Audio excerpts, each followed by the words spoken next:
エドワードは他の機関車と一緒に機関庫に住んでいる。その中でエドワードが一番チビだ。お前みたいなチビには誰も乗りたがらないよ。でも機関士と助手はエドワードを気の毒に思っていた。今日走ってみるかね。ええ、お願いします。釜に火を入れると蒸気がもうもうと出てエドワードが元気に動き出した。他の機関車たちは取り残されて不機嫌だ。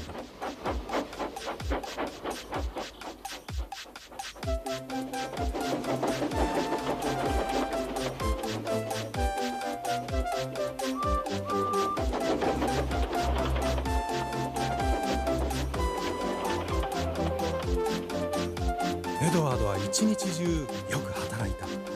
彼がとても親切なので機関士や客車は大喜びだった。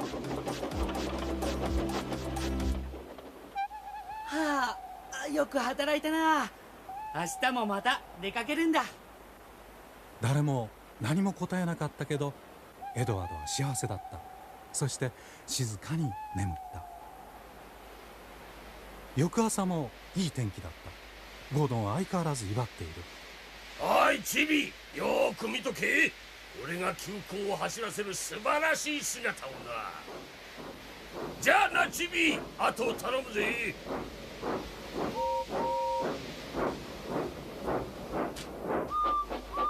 エドワードは入れ替え作業に出かけた。彼はこの仕事が大好きだ。そっと近づいていって貨車を押す。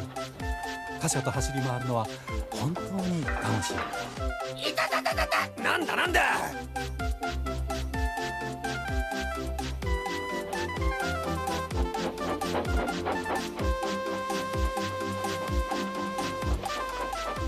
エドワードは貨車が全部なくなるまで走り回った。さあ、休憩だ。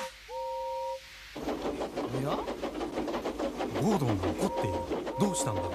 なんてこったなんてこった。汚い貨車を引っ張ってるからだ。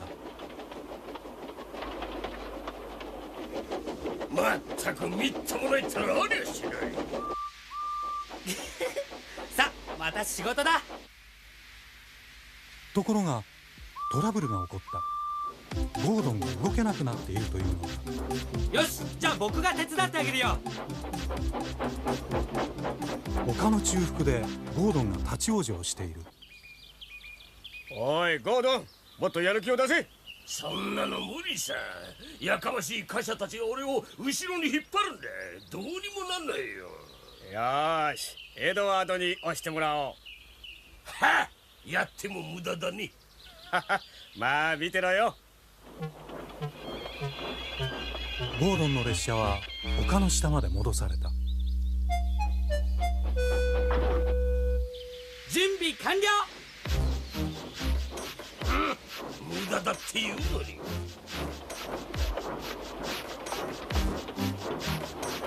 だけどエドワードは一生懸命押した。ダメだ、登れない。もう限界だ。大丈夫、きっと登れる。必ずやってみせるよ。よいしょよいしょ。エドワードは力の限り押し続けた。そして気がついたらいつの間にか丘の上に登っていた。やったー、ついに登ったぞ。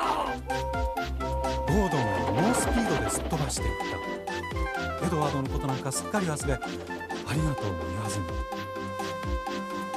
ああ、言っちゃった。でもいいさ、役に立つことができたんだから。